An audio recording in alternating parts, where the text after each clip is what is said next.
Greetings, folks. Bit of a rocky day. Started off two different streams and they ended up being very choppy. So if you've logged in and got bumped out, that would be why. Like the first time I had a couple viewers in already, and then it bounced out. Not a real long stream today. Yesterday got derailed with a power outage, and I had to catch up on a few things that I couldn't do while the power was out.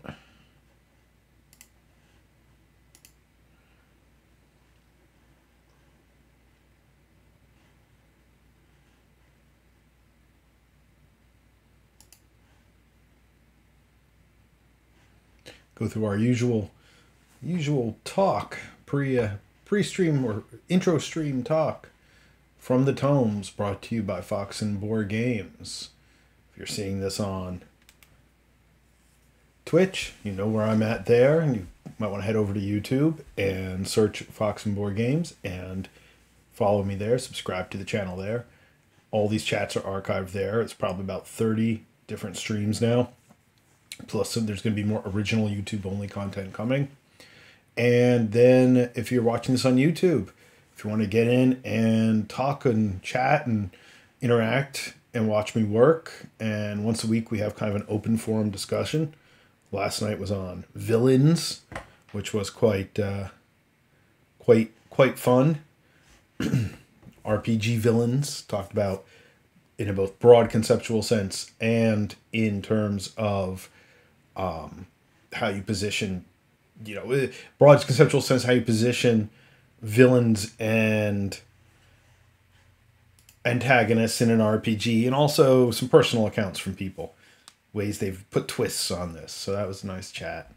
You can find all the updates on foxandboardgames.com, Twitter and Facebook at Fox and Board Games. Stop on over, give us a like and a subscribe. It really helps. So I'm just at the affiliate level. I'm waiting to hear from Twitch as to what the next step is. I haven't gotten the official click the button and become an affiliate yet, which we're looking forward to. And once that happens, I guess I'm an official business. Thanks to everyone who has supported so far, everybody who has liked, subscribed, and done all that fun stuff.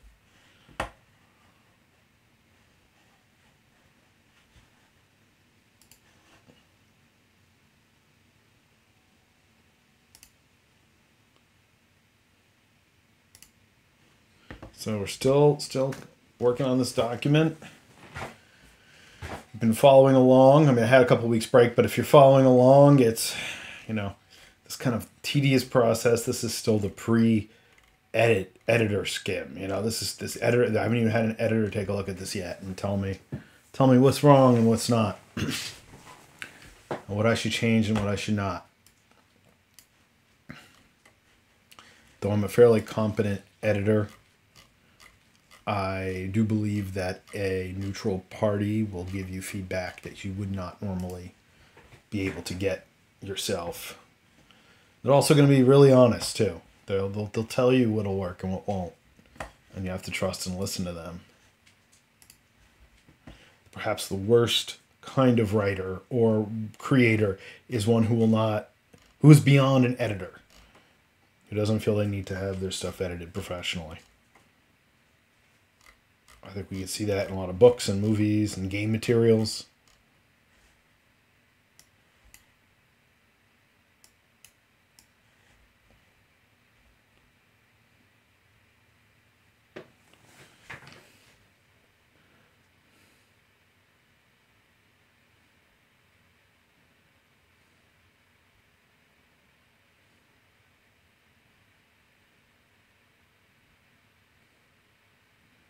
Starting possessions and money. That's what all RPG players want, right? Give the people what they want.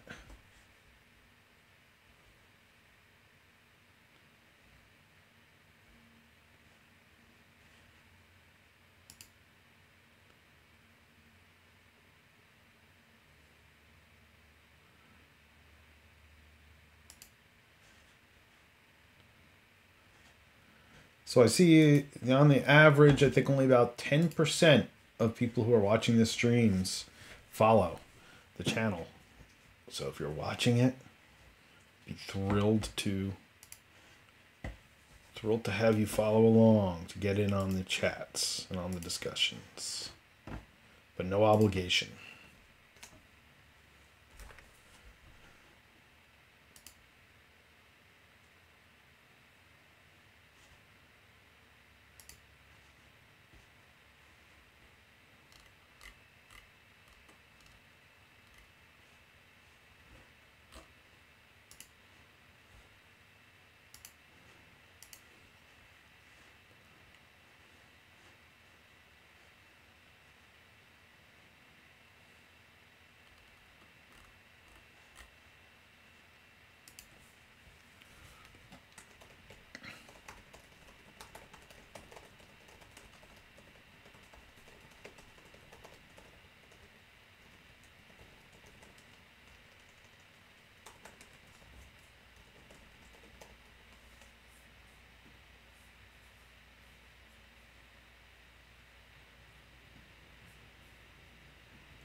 Seems like a redundant thing to keep saying, right? That the game master can always say no or yes, but you find out that's not all that redundant, and that you kind of have to clarify it.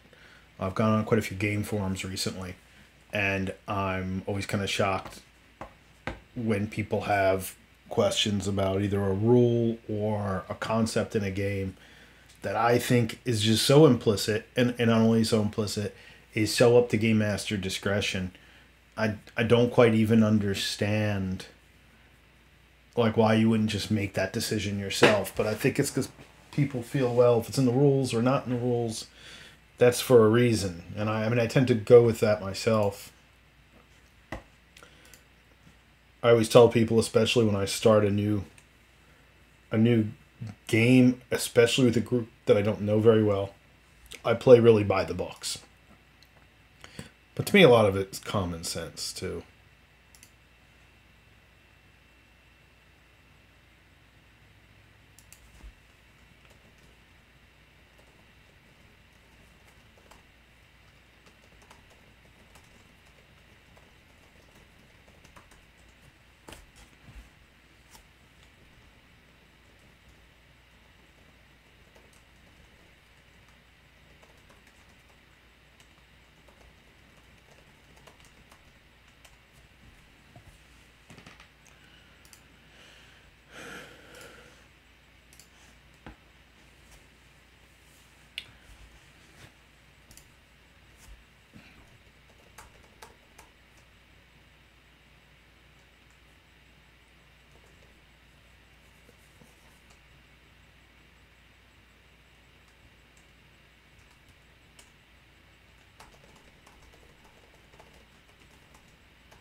This week's been tough because I haven't been able to do as much focus time on the stream as I wanted. And as we know, the way it works is the more you're here, the more people watch you and follow you.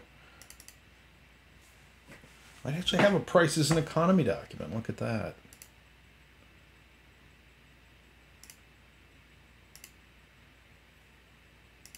Shocking. Shocking. Was that organized?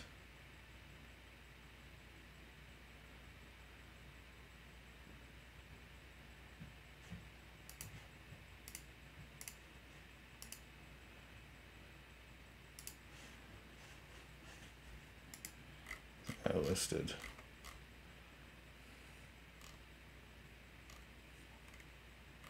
This was fun because I got to go through and really look at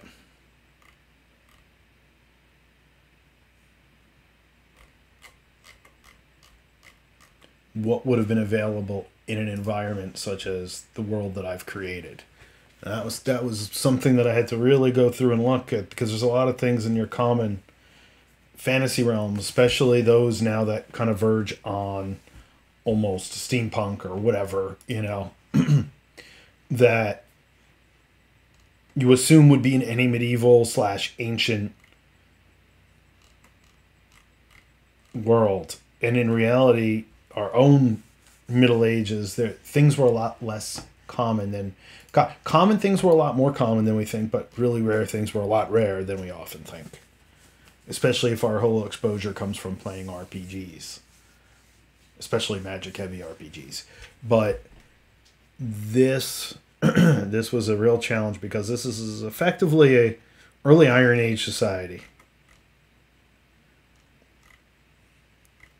In some parts of the land, even the known land, are still basically Bronze Age technologies.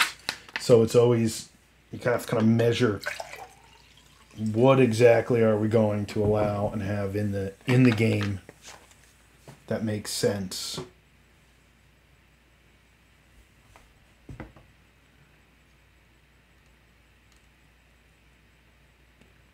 A club is free, see? Anybody can start with a club. Just find a nice heavy stick and shape it.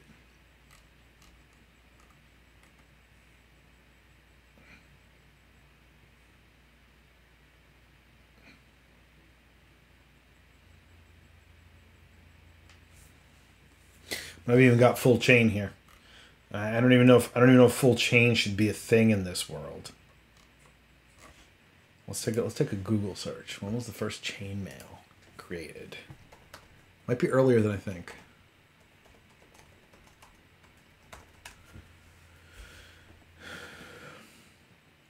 Hmm, 500 BC. All right, well, no, that's fine. That's actually much older than I thought. I actually didn't realize chainmail was quite that old.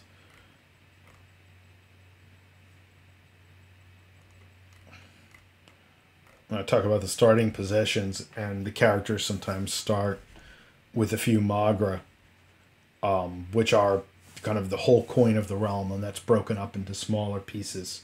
Like a house cat costs 5 pieces. But most normal people out there rarely see more than 10 magra at any one time, or a couple hundred throughout the whole course of their life. If somebody's buying a cow in a rural area, or an ox, I don't think I have cows, because there isn't much in the way of cow herding as we know it today.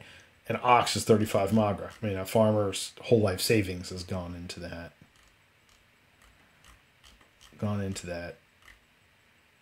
Livestock. I also had to research what medieval taverns or pre-medieval, say Roman era or earlier, taverns were actually like. And they weren't like we traditionally think, like, oh, we'll go get a private room for our party. We'll get 3 rooms. In most cases, you were sleeping in a common room. You found a corner in the common room after everybody else had passed out drunk, or else you had basically a bunkhouse.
necessarily.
Okay, here we go.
So while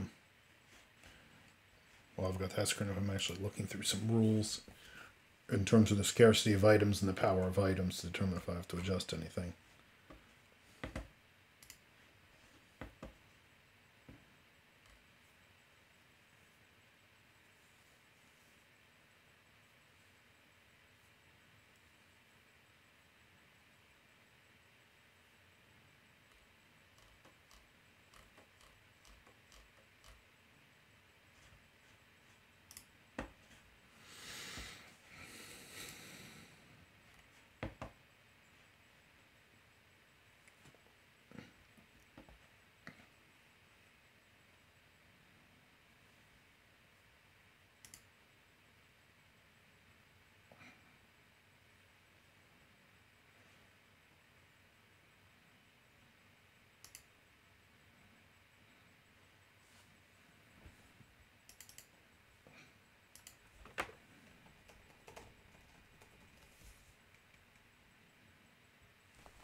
Blank example.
this is the part of the game in the rules development that is always interesting, because I always wonder, how many people who play this game are going to worry about what kind of apartment their character lives in. And the answer is, I've found that quite a few people do. No matter what game you're playing, things like what the character's going to eat for breakfast actually becomes like this discussion or this thought.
I always find it interesting too that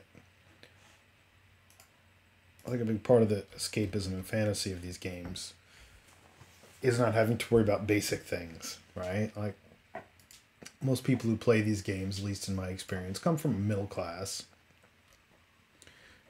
lifestyle and perhaps,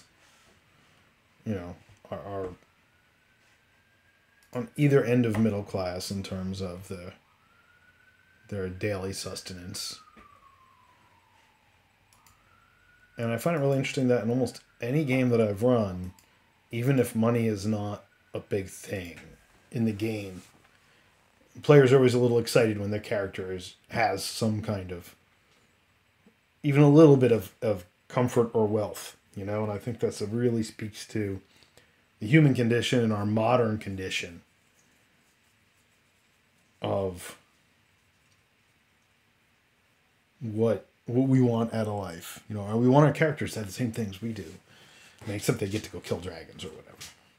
That's always the other side of the joke, right? Like, they always have these horrible backstories because no sane person is going to leave their comfortable cottage in a field and decide to go fight a dragon.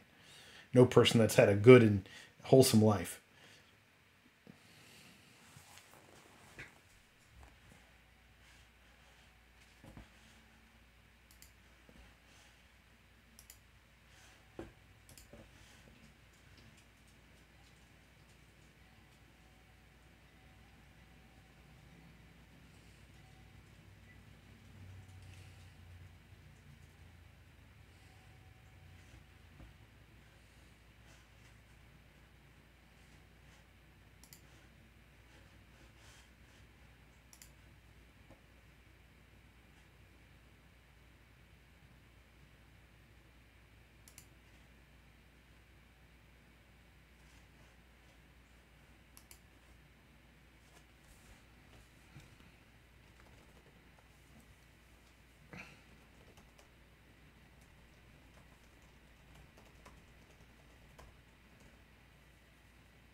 It's really hard to place our own ideas of economy on these game worlds too.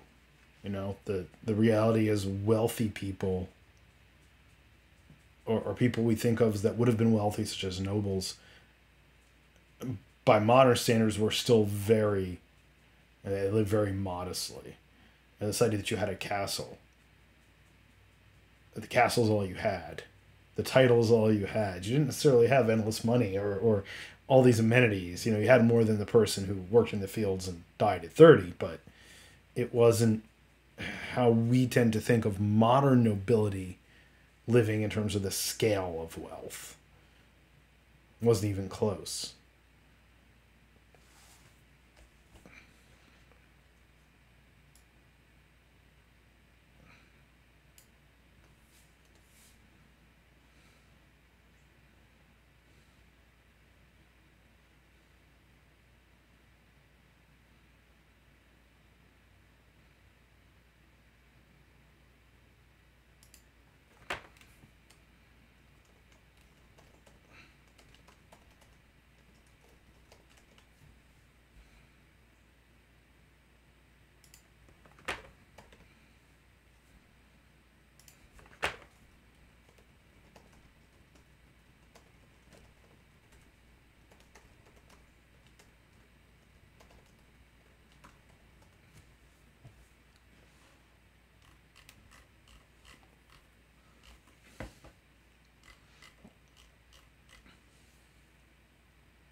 think that's a good way of judging it.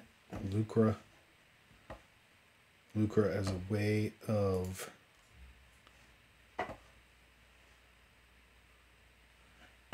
kind of judging what a character might start out with above the obvious. Let's say they want a trained peacock. I mean, maybe the overseer just wants to give him a trained peacock for the fun of it.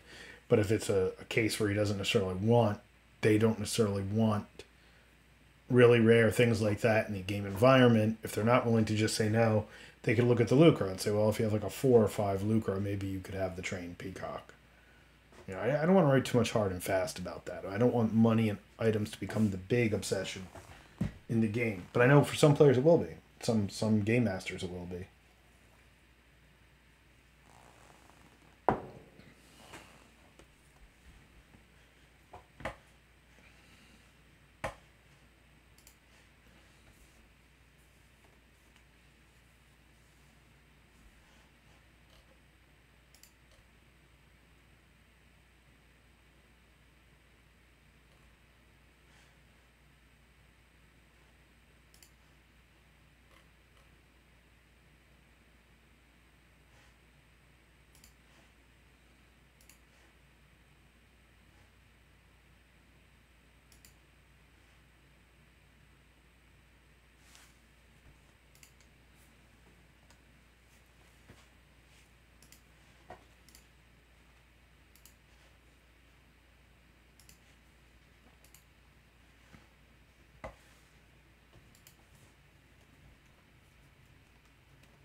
Greetings to the couple folks who have popped on in the last 15-20 minutes.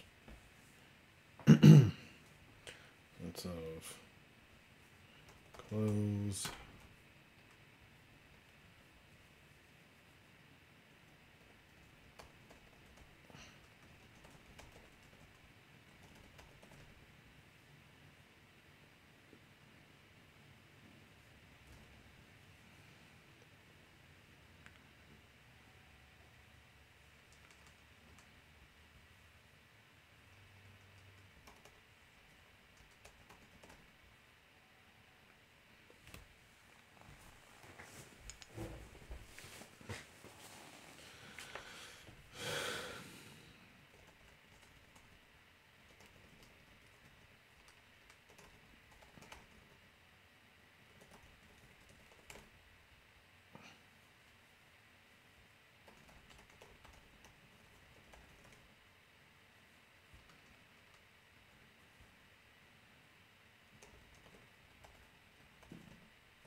Plus that.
Sandals,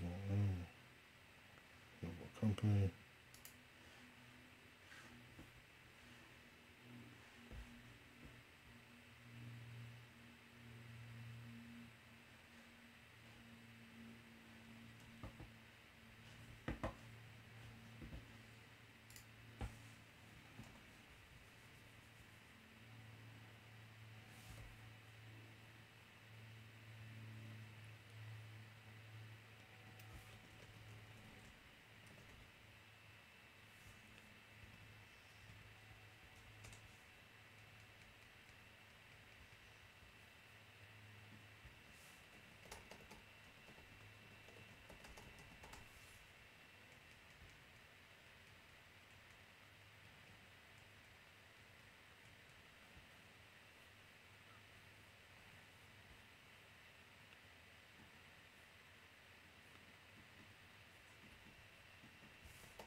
Electrum-tipped wings.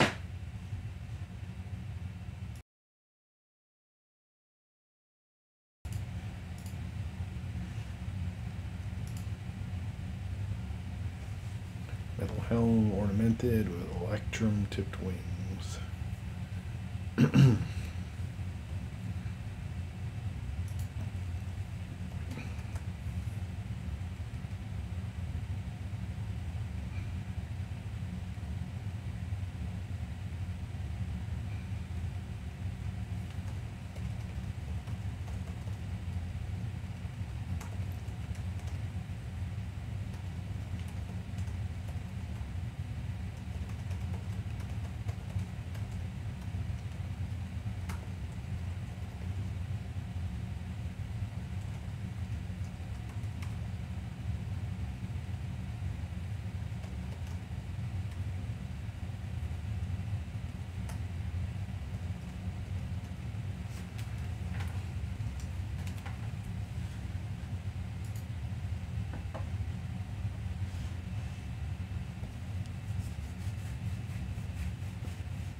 Greetings, friends who have just joined in.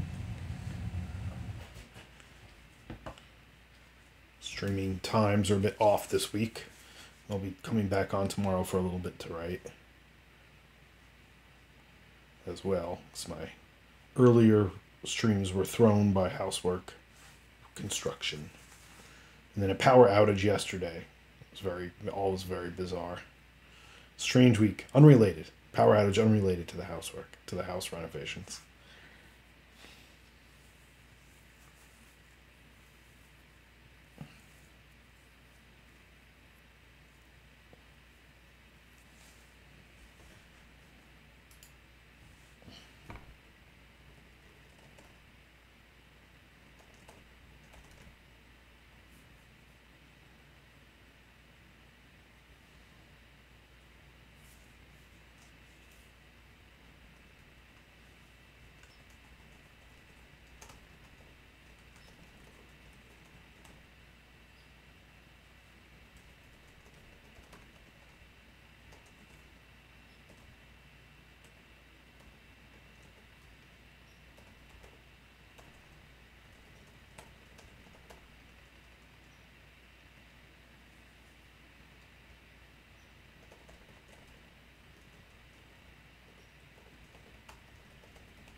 Yeah.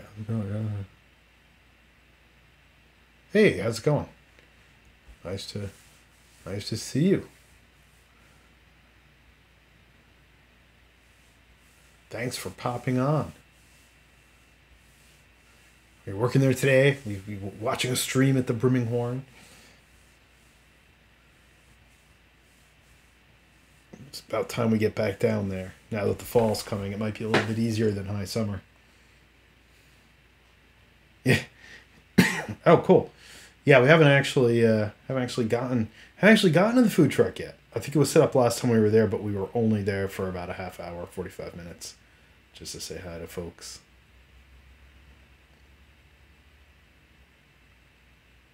Yeah, I'll definitely check it out. It's funny because I'm just writing about a drinking horn. That's rather amusing. I'm writing about this character having this elaborate drinking horn.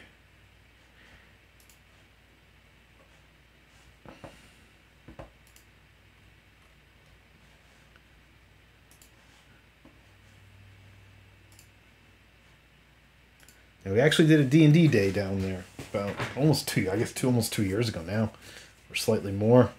No, I guess going on 2 years. We ended up not doing much D&D. We ended up just mostly board games and drinking, but it was still fun. We brought our group down.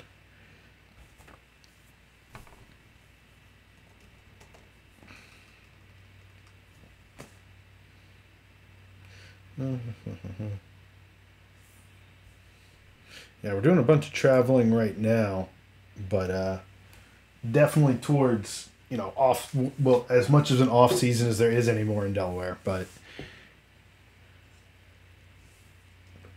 we'll definitely try to make another trip down that way. We were just talking to Kim Dilla when we were over at Midgard's below because she was there in July. That's where we first met her and Johan. And we're like, yeah, gotta meet up. We gotta meet up at the Brimming Horn again. Gotta make another plan.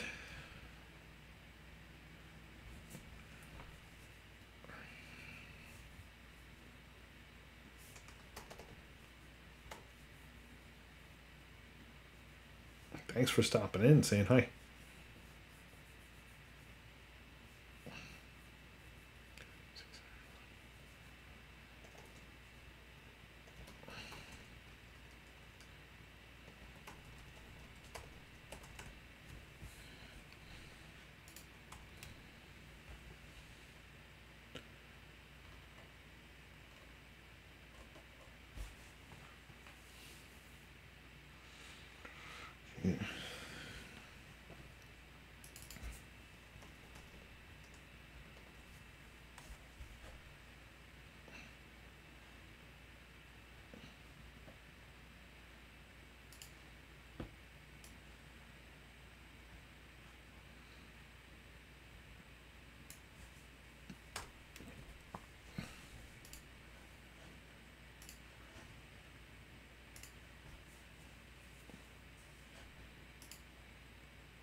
Feel free to follow the channel. Oh, there you go. I didn't see your chat refresh.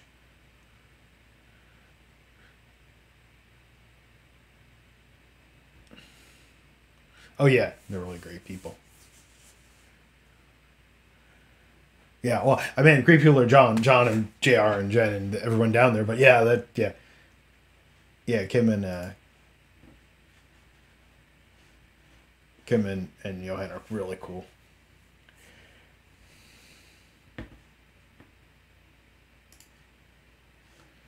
Yeah, we definitely miss getting down there as much. It's just been a the summer's not, as you know, the summer's not the easiest time to get down there. We were down there really really early on, before the 4th of July.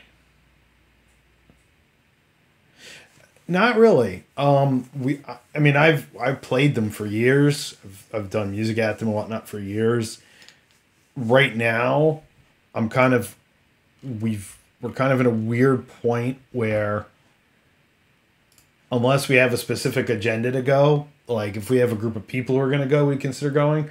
None of them are very close to us, though. Like Maryland's over 3 hours. Even PA's 2 hours. New York's 2 hours. So we're in this weird place that it's just not as easy. I mean, I'm never going to say never. We've talked about going with our gaming group to the PA one. I don't know if that's going to happen this year. We don't have any plans to do any music at them. Maybe next year we'd consider putting in for Maryland. I don't know. I'd like to do Maryland. Maryland's a really good fair. That's my favorite one.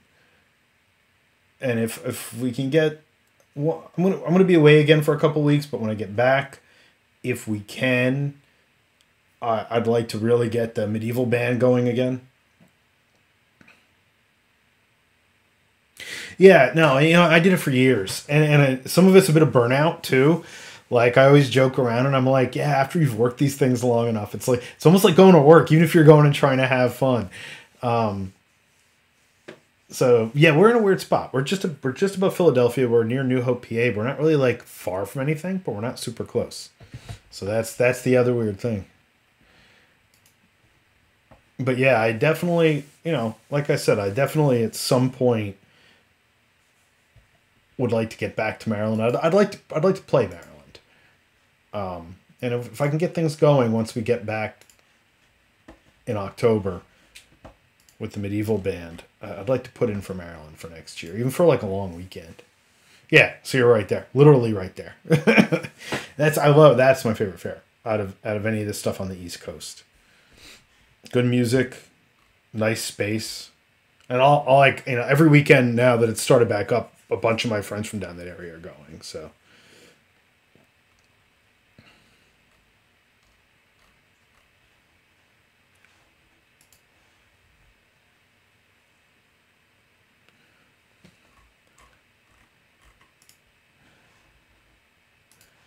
Yeah, that's one thing we've noticed. We've always gotten along really well with everybody that the Burning Horn hires.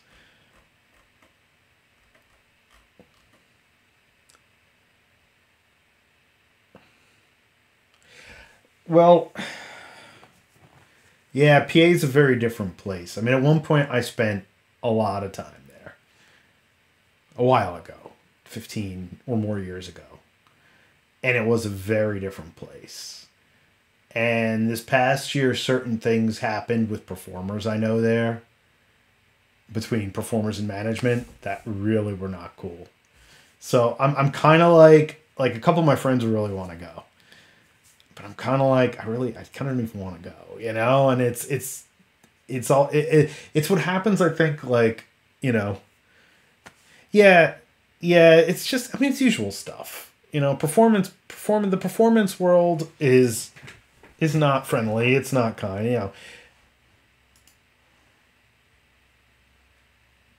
The Maryland one I actually think is a better fair. PA's got a really nice grounds. Their joust is really good. Their theater stuff is really good. I mean, the people who are there as Castle, they put a lot of work into it, and they're and again, objectively, they're all nice people. I really don't want to say too much, especially because this is a recorded public environment. But I had several friends who were regular performers at PA for many years, and recently decisions were made about their performance and about their coming back that just wasn't cool, and the way it happened wasn't cool. Like, you know, I don't know. It's weird. It was weird. It's uncomfortable. It's like, especially as you know all these people involved, you're like, sometimes it's better to just hang out and not be directly involved in things. I think if I were to go to like Maryland, I don't really know that many people, and I know a few of the performers here and there, but and I would definitely. And so when I go there, it's more I'm just going to hang out, usually with people I know, and drink meat and watch a few shows and PA. New Jersey Ren Fair is really nice. It's smaller, but the people who run it are really cool. It's kind of more like family friendly than some of them, but it's still a really fun like day out. It's a ways from you, but the guys who run it are really really cool, really nice people.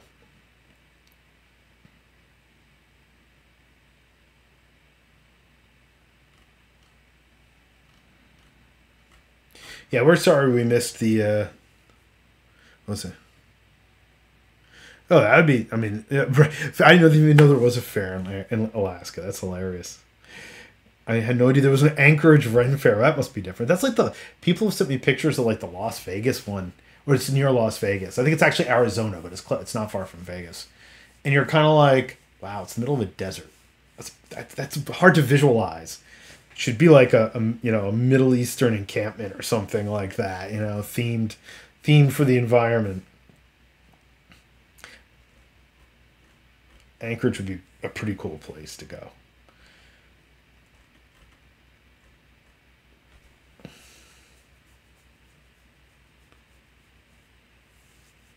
Yeah, it's a weird thing like that and some of like the pagan and heathen events and stuff. Like I spent so many years doing it. People just really expect us um to be at these things. Like there's a bunch of pagan pride stuff coming up. And I think doing it for so long I just got kind of drained with it. So I'm kind of like being more low key about all that stuff these few years. I'll always go to the Birmingham Horn though. Yeah, see, the end of August starts snowing. I know that's like people I know like who live in Norway and Sweden, like really far north. Like, oh look, it's summer, and they'll post pictures of snow. I kind of don't mind that though. Okay, so do any gaming? Do any RPGs? That kind of thing. This kind of thing that somehow is becoming something I do.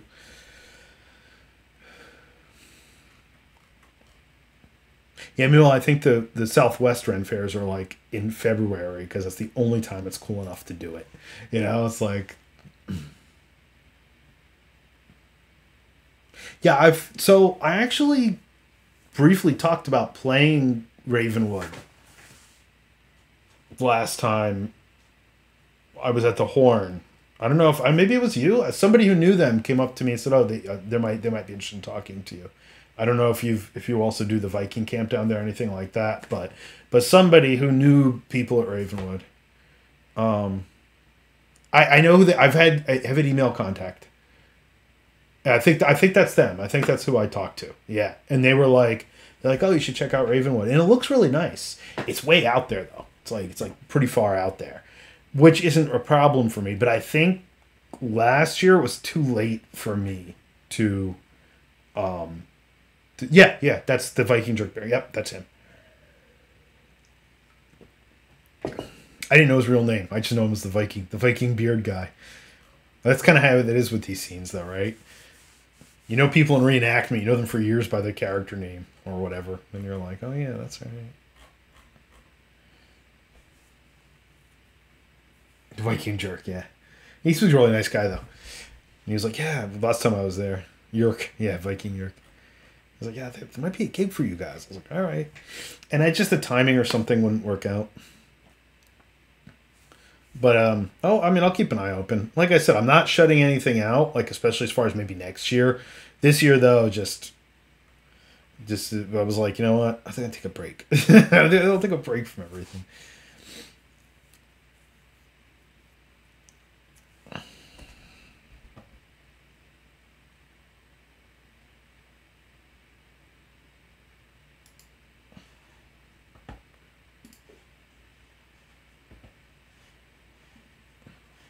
Oh, cool. Yeah, I did 40K years ago. I did Magic on and off for years.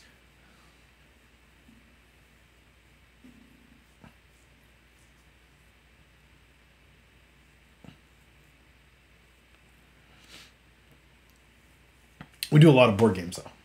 That's we alternate. Like if we can't get RPG stuff together, we we usually do board gaming. We do Blood Bowl. That's our miniature fix because it's a lot more manageable, money and scale wise than Warhammer. Like I said, I did Warhammer for a number of years, and it's so out of control. Yeah, it's fun. It's ridiculous. You know, orcs and elves and dwarves playing football. It's hilarious. And like the most idiotic things can happen. You could set up the best plans, and the dice just, you know, before you know it, things have gone so badly. You know, it's a fun game.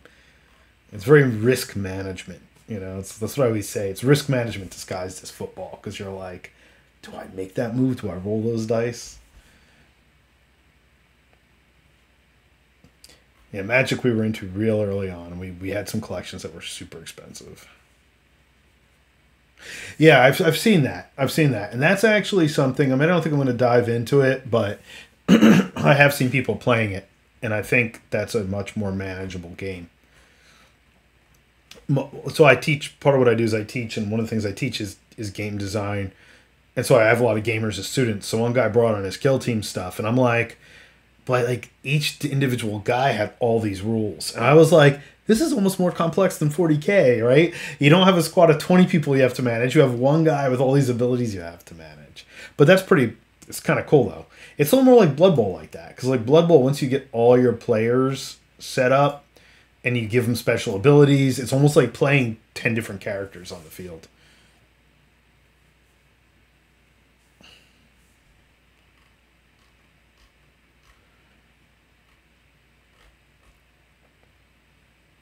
Yeah. I got a guy, so the game company, Fox and Board, the one that I'm kind of doing all this for.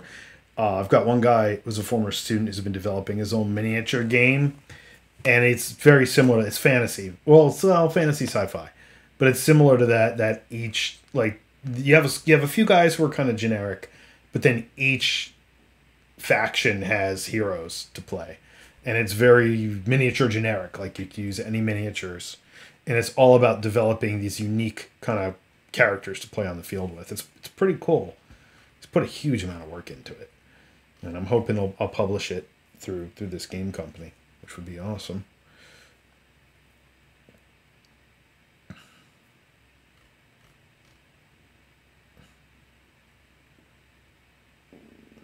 That's always it. And I've got one guy. Both of us play Blood Bowl. And we've got Justin who comes on here pretty regularly.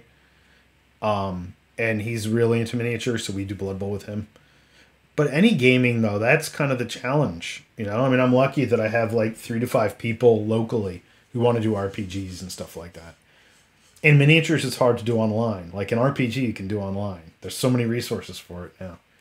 Can't exactly go set up your Warhammer army online. You know, it's just it's not the way it's done. You can't do it.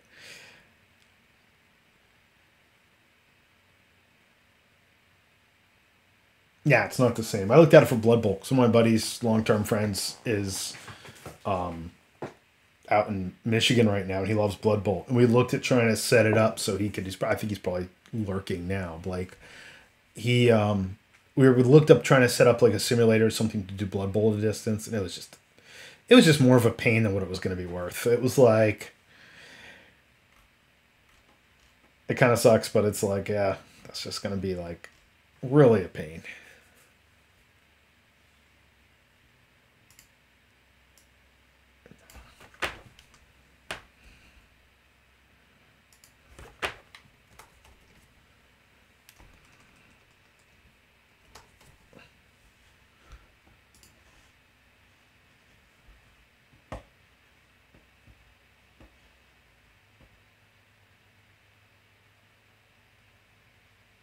Yeah, a lot of people are finding that. I mean, we all thought with online stuff that game stores would be dead, but it's not the case. We've got a local place too that does a lot of 40K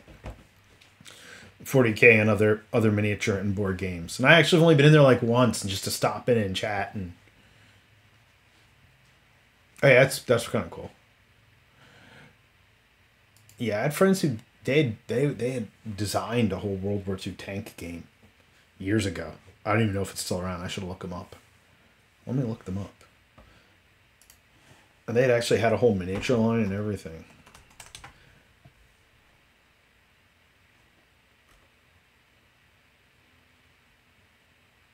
Yeah, I don't know if they're still around. I forget what the system they used was called. They'd used another system.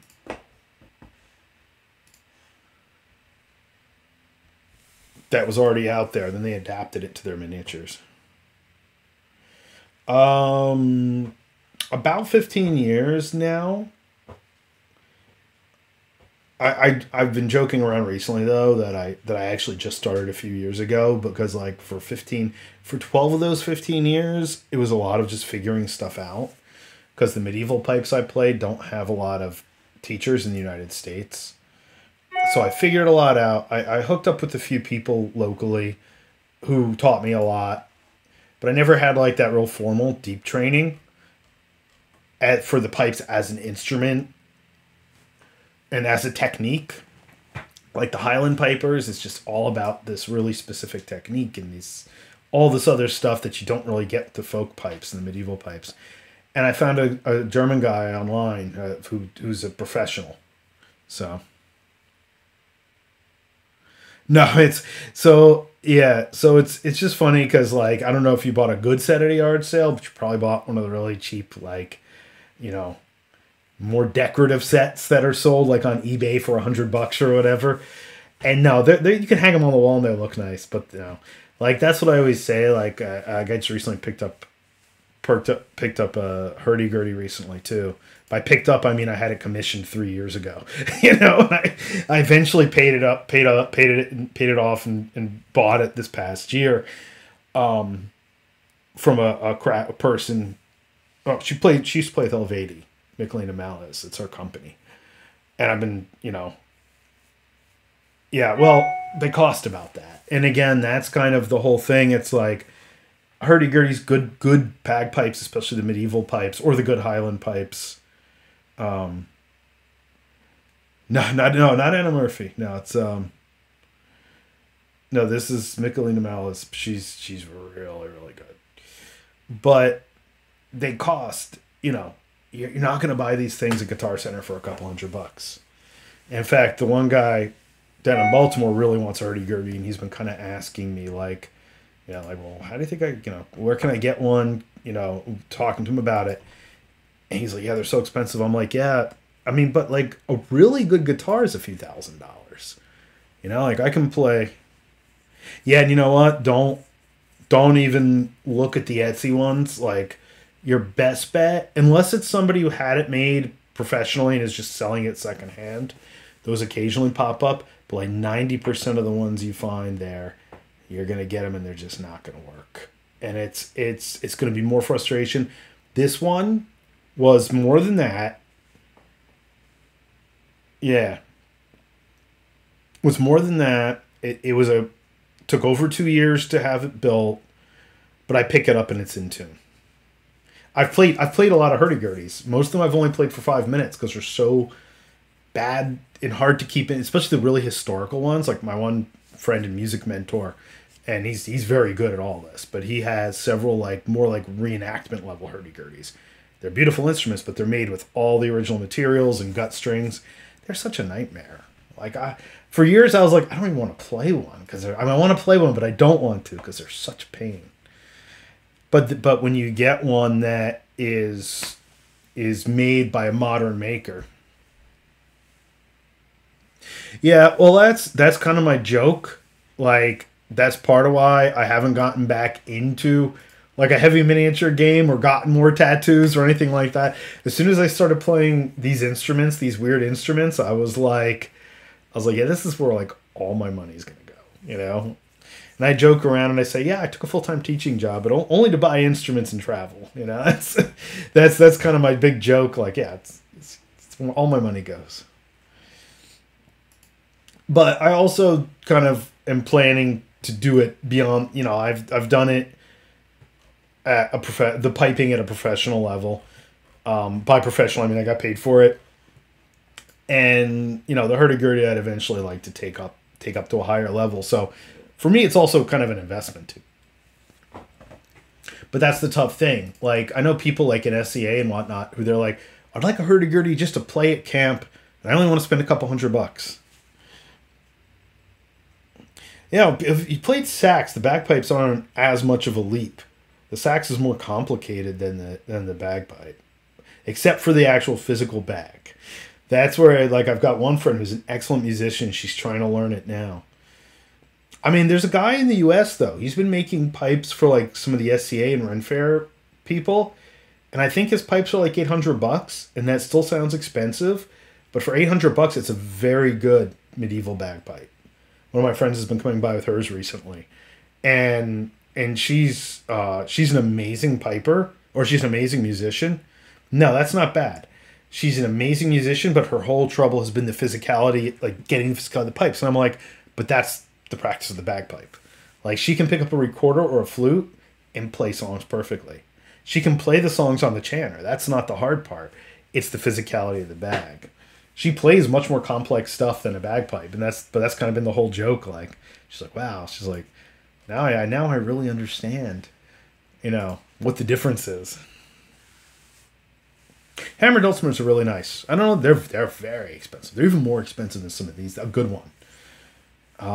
Buddy of mine, Lucas, who you may have heard of or may have run across if you're into all this music, because he's local to me, but he's been playing all this stuff pretty professionally for a while. Like, he had a hammer dulcimer at one point, and he got it from a friend, or I forget the whole story. He got it very inexpensively. Like, if he had purchased this straight up, it would have been like $3,000. You know, they're very nice. I dig guitar. I do a little bit of guitar too, just mostly to learn theory and stuff like that, and I like it, but I'm not married to it. Yeah, pipe dream. I don't know. It's the kind of thing, like, these instruments are so expensive. I always tell people, like, really make sure you want to do this. You know, like, that's how you occasionally end up with an affordable one, because somebody buys one like as a hobby, they spend like $3,000 on it, and they realize they're never going to take the time to learn it.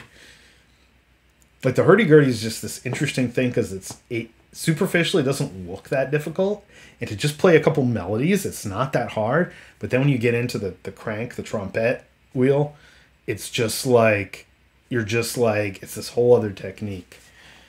It's like playing two instruments at once. It's really, like, I'm just getting to that now, and I've been taking lessons for about 4 months, and I'm like, this is really complicated. Yeah, a lot of people do that.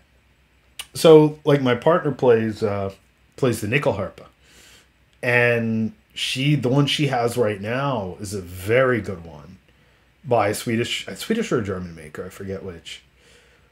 But she ended up getting it like for not yeah, she's been ended up getting it for like not a lot of money for that very reason. Somebody bought it or had it made like 'cause they thought, "Oh, I can pick this up and play this." And the person just never was able to like spend the time to do it. So we ended up selling it. She just saw it online one day. She's like, "This can't be real." I was like, "Well, write them," you know. She was looking for a higher end one, and yeah, she ended up getting this really amazing instrument for not a lot of money, for less than I paid for most of mine. I was like, wow, that was the deal. Maybe someday I'll come down to the Horn. We'll set up a short Blood Bowl game. That'd be fun. Basically, it's Warhammer Fantasy with football. Oh yeah, definitely. I always appreciate that. Yeah, our folk metal band's kind of on break right now. It's difficult because everybody was like the center was Baltimore, but most people were at least an hour and a half to 2 hours away, including me. So we just we're like, all right. We tried to get stuff together. We were like, all right, we need to take a break. Yeah, I do miss it. Hopefully, we'll get back to it. We were actually gonna hit them up for doing a little folk metal show there, but it never like we never got it together enough as a group to go out. And we were like, all right, you know what? We need to take a break. Let's just admit we need to take a break. There's all different types of folk metal though too. Like even a lot of the popular folk metal bands, I mean I like them, but I'm not crazy about them. But then you have some really cool stuff like Arcona and Huldra, who's from Denmark. They're not playing currently, but it's really cool stuff. Yeah, Arcona's amazing. Like when I think of folk metal bands, I'm kind of like they're kind of like what I'd like to do, you know, like because they're very atmospheric too. It's all very atmospheric, and Holger's really good too. Spelled like the mythical being. Like I said, they're unfortunately not actually playing right now, and it's weird because we were at that festival in Norway, and we ran into because yeah, yeah. That stuff's really cool too. I liked it in some degrees.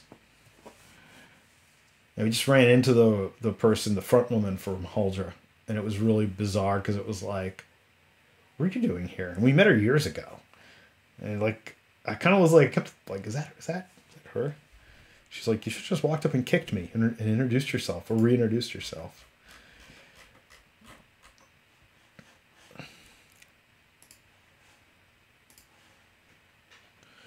Yeah, I like a lot of black metal too. Like if I had taken the time to get really good at guitar, that's what I would want to do would be black metal stuff. I mean, maybe like play a lot of Iron Maiden too, but you know that's because it's Iron Maiden. Caledon Blood, I think I've heard them. Billora, I don't know. Caledon Brood, sorry, Caledon Brood. Yeah, I'm pretty sure I've heard them. Another cool band is Saur, Saor, from Scotland. Like, very thick, atmospheric, black metalish. I mean, probably maybe you've already heard of them. But also, like, a lot, yeah, they're amazing. Like, I listen to them and I'm just like, what's even going on? Like, that other level of good.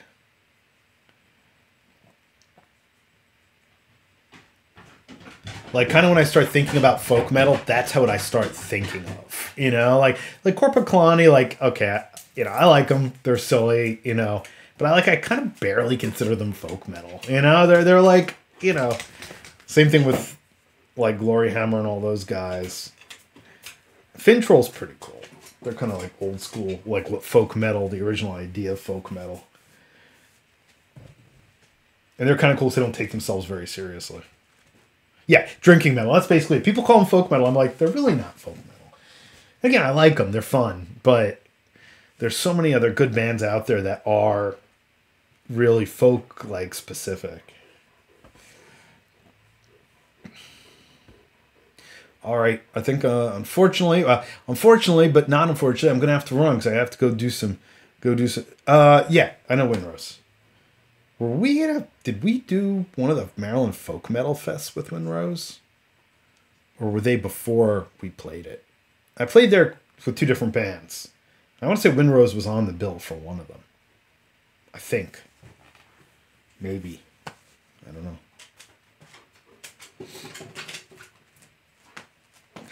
No. They're the ones that are like dwarf metal, right? That's not Windrose. Windrose, they didn't play for Maryland Folk Metal Festival. It was a band with a similar name. Yeah, they're the dwarf metal one. Yeah, I like them. Yeah, they're ridiculous. They're ridiculous, but I do enjoy them. I'm like, dwarf metal should be a thing. It should just be all about dwarves. All right. Unfortunately, I'm gonna be cutting out. One of the things I have to do is finish instrument practice for today because only got to do about an hour this morning while I was working on other stuff. It was great talking to you. Thanks for coming on. Yeah, it was good. Hopefully, I'll get to hang out in person soon. Like I said, we're gonna check out the horn again. Hopefully soon. So I get to get my usual pitch. You too. Have a good rest of the good day off. Say hi to the gang for me. Hopefully I'll see them soon. I'm gonna give my little pitch. From the Tomes, Twitch TV from the Tomes. If you're watching it on YouTube, drop by and check out the Twitch channel if you want to chat and get in on our topical gaming chats. And subscribe if you would like. And if you want to catch me over on YouTube, we have some original content there or exclusive content there. Plus all these chats are archived over on YouTube. And then check out Fox and Board Games, Twitter and Facebook, Fox and Board Games. And it helps me quite a bit if you like and subscribe to the various channels. And I'll be back tomorrow, Friday, for another short work session. So thanks a lot. Good to meet you, Doug, at least virtually. And for the few other people who've been in and out, thanks a lot for tuning in. And have a good day. See you later. Have a good one.